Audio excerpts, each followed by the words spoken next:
my name is Eric Walczykowski, the CEO of Bespoke Partners and host of Tailored Talent. Today, I am joined by our Chief Marketing Officer, Adam Boone. Boone, welcome to the show. Thanks, Eric. Appreciate it. As always, it's great to talk to you. Great. Well, I've been looking forward to this discussion. It's going to be our 2024 year in review. Boone, heading into 2024, remind everybody what our thoughts were heading into the year. Yeah. So if everyone recalls that we certainly all suffered through 2023, it was probably not anybody's favorite year in terms of overall performance in the industry.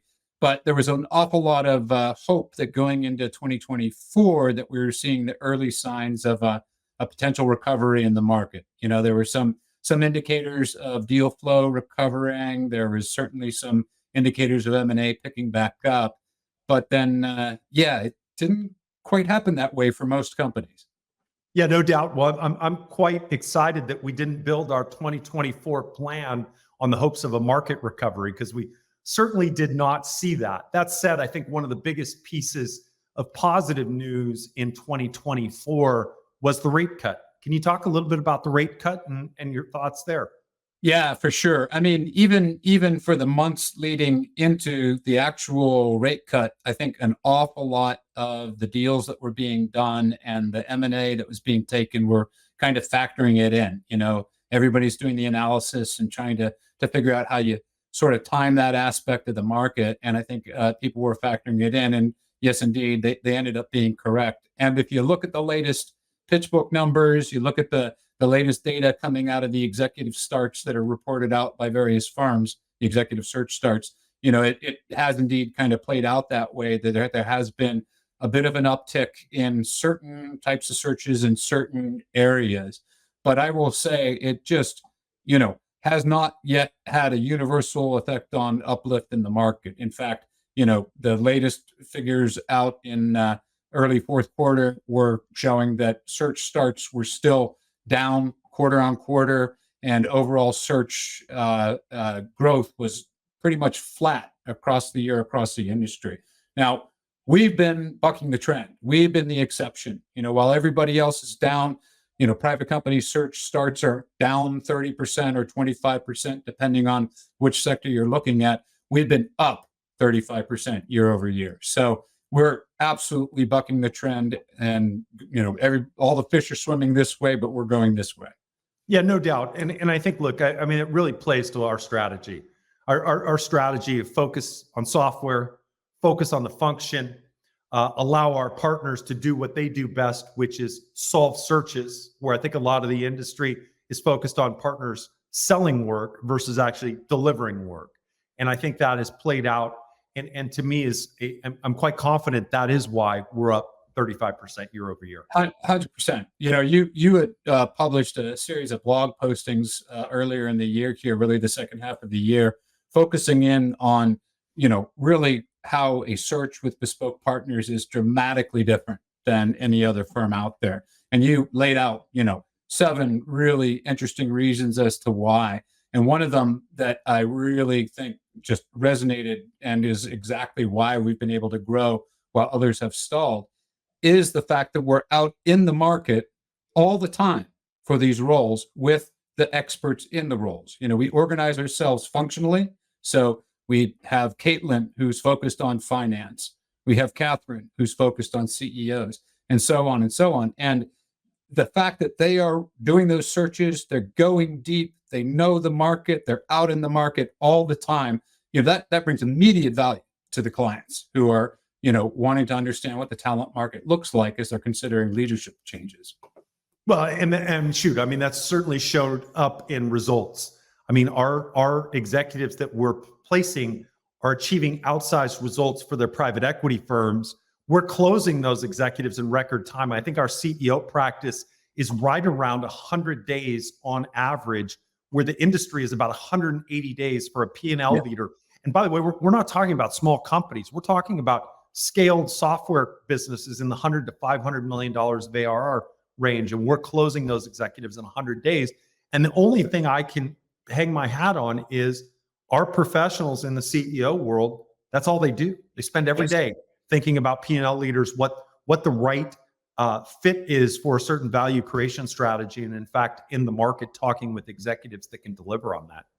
100%. Yes, you're absolutely right. I mean, our typical days to close is under 100 days across all roles, and that is typically half the industry average. So, yeah, we're basically cutting the search time and the time to creating value and getting an executive in seat in half for our clients. And that's largely because we are constantly in the market. We really have a perspective on who's available and what the market looks like, that's more current, more accurate than anybody else in the industry.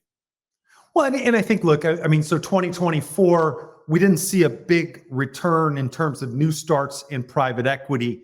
And I think that really compressed the talent market and made it for a very tight talent market. And we often talk about, the market we're in is tight anyways because our clients demand the best of the best. Yep. But I think this lack of new starts, this lack of M&A transactions really compressed the market and made it even tighter in 2024. 100%. Yes. It's a market. Talent is a market like any other market, and the law of supply and demand applies. But in this market, you'd think, well, okay, if deal flow is down and searches are down for most companies out there, that essentially means that demand is down, and so there should be a larger supply, and that, of course, will have an effect on price, which in our market means the compensation packages, et cetera, et cetera. But in fact, the market is behaving like a tight market, and we've actually seen compensation averages continue to rise. Now, that is indeed part of what you said is the effect of the fact that we are going for the best of the best, right? We are finding our clients the best executives, and those people are always going to be in demand. That's just always the case. But also, we have started to see this interest in up leveling and what we call sort of the mid-hold up leveling. Now, I attribute a big part of that to the fact that they're looking at their executive teams and they're saying, is this team going to get me through to exit? And if so, if my exit plan is perhaps to sell to another PE sponsor, does this team look like the team that sponsor is going to want? Meaning, are they going to be able to execute on the growth plans that sponsor has in mind for their investment thesis? So I think those two factors are keeping the market really tight. Yeah, 100%. And then add into that, I think what we saw as we headed into late Q3, early Q4 is the executives that we were calling on that we knew very well were either about to start a sales process or in a sales process of their company. And so folks didn't want to make a move at that point as well, further tightening the market, which goes back to, it's a great thing we have such a handle on the market because we know which executives are working on which opportunities and who might make a move and when. Yeah, absolutely. Yeah, again, it's all part of that being in market. It's all part of having partnership that is just very focused like a laser on those specific functional roles and truly understanding what the market looks like for them. And I'll also just note, that's in addition to that, of course, we're very data enabled. We're data driven and tech enabled. And that's another big factor that you talked about in your blog series earlier this year. The fact that we've got this network of nearly 700,000 executives who have performed well in software, and we're able to make that visibility available to our clients. Isn't that incredible, Boone? When you and I started on this journey in January of 2021, I think we had about 11,000 executives that we called quote unquote in network.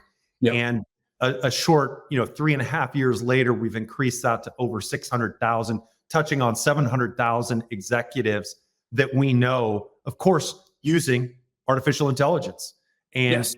using AI and the ability to go out and search over 300 disparate data sources to pull together an expose on specific executives with information that no one else in the industry has.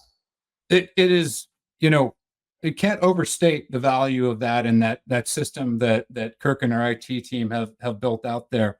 It's really astonishing how they've deployed these AI tools and are providing what is this validated, comprehensive, look at the history of an executive and how they performed at their past roles and what sort of value creation they've executed on for their PE sponsors. I mean, it is nowhere else in the industry can you find this. And it's been an incredibly powerful area of value for our clients because we can give them visibility into the talent market and get hyper granular on what exactly they need to execute on their value creation plans in terms of sector experience, in terms of exit experience, all those sort of things. It's just truly amazing. No, not to mention the predictive indicators we've built into the index around when people are going to be available. And candidly, as you look across value creation, what roles you should be hiring or turning over at what time to achieve optimum value creation. Yes, absolutely. And the other thing that I think is really important to our clients, and one thing that we really like to sort of provide guidance on, is thinking through the timing of all of that, the value creation. You know, certain roles and certain skill sets are going to be more important than others at certain times and at certain stages of companies, of course. But the other thing, and this is something that we often are coaching clients on, is it's getting out ahead of the market.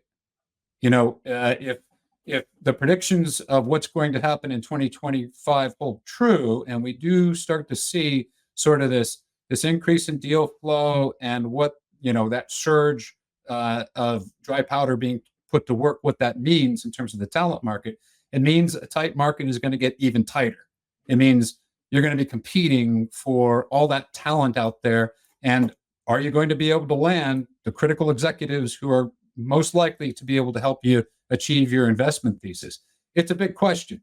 And what we're advising clients on is getting out ahead, getting out into market now, rather than waiting for all the dry powder to come online when the market comes roaring back, hopefully in 2025. So that's one area of timing that we really like to coach our clients on. No, I mean, and that's huge because I think with the rate cuts that have kind of factored in the fact that the cost of capital has reached its peak, with the election behind us, and now we know which monetary policy we're going to be dealing with. Yep. The fact that private equity firms are sitting on more dry powder than they ever had, the vintage of the funds are now starting to creep up. Folks are going to put money to work. So 2025 is going to be a fantastic year. But I think, as you said, the talent market is going to be extremely tight. And so getting ahead of the curve, anticipating your needs are going to be extremely important, which comes back to why a Bespoke Partners is well positioned to help, because we know the talent market in private equity software better than anybody. Absolutely. And along exactly those lines, one of the things we launched this year is our Alliance Partner Program. And in that, we have invited and are now working with best of breed consultants and service providers and others who have proven track records in helping private equity firms to really maximize value creation and achieve the investment thesis. And they can provide advice on all these areas. So if it's a technology decision that's being made, we have partners we can bring in there. If it's a go-to-market decision that's being made or strategy that's being formulated, we can help provide value there. It's a big step forward we've taken in just really trying to be provide full service end-to-end value across the entire deal cycle for our clients, and we're very excited about that. No doubt. So I mean, I think as we look at 2025, I think we're predicting that in fact deal flow is going to go up. So we're going to have new platforms created that's going to create this turnover. And of course, as you and I both know, the two roles that are most commonly turning over at that point are either the P&L leader, the CEO, or the CFO. And so I think those are going to be very tight and in demand as we head into 2025, and predict significant turnover in those roles in conjunction with new platform investments. Yes, 100%. Yes, CEOs or the P&L leader, really the ones who can drive capital efficient growth and really maximize margins while growing the top line, hugely in demand. And then for sure, CFOs, the finance leaders, especially those who are adept at M&A and figuring out how to bring about accretive acquisitions that are ultimately going to fuel further growth and value creation. they're going to be hugely in demand as well. And then, of course, go-to-market turns over the most frequently. So that'll be another active year. But specifically within go-to-market, one of the trends we saw in the second half of 2024 and anticipate continuing on to 2025 is the CMO. Because what we find is markets start to rise and pick up, folks start spending money on marketing again. It is the bellwether, right? It is an early sign, an early indicator of direction. And when you see people investing in the marketing function and getting strategic about how marketing is being deployed, well, yes, I take that as a sign of optimism that, yes, indeed, growth is back. The market headwinds are lessening. It's time to make sure that you have the right people in seat to drive that growth that you should be getting once the markets do come back. Yep. And then the final one really is the people officer, the talent leader. That also tends to be a leading indicator when things start picking up. Folks start investing in the people function again. And so I anticipate that we're going to have a very strong year of search starts in the people function. I would absolutely agree with that. I suspect you're right. It's growing the team, growing capacity is all part of the timing and optimizing around your growth plan. And yes, we'll see signs of that coming back as well.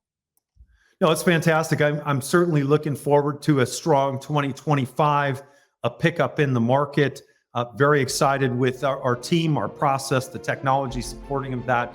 So Boone, I appreciate you coming on the show to wrap up 2024 and talk a little bit about what we expect in 2025. Thanks, Eric. Looking forward to a great 2025. Bye now.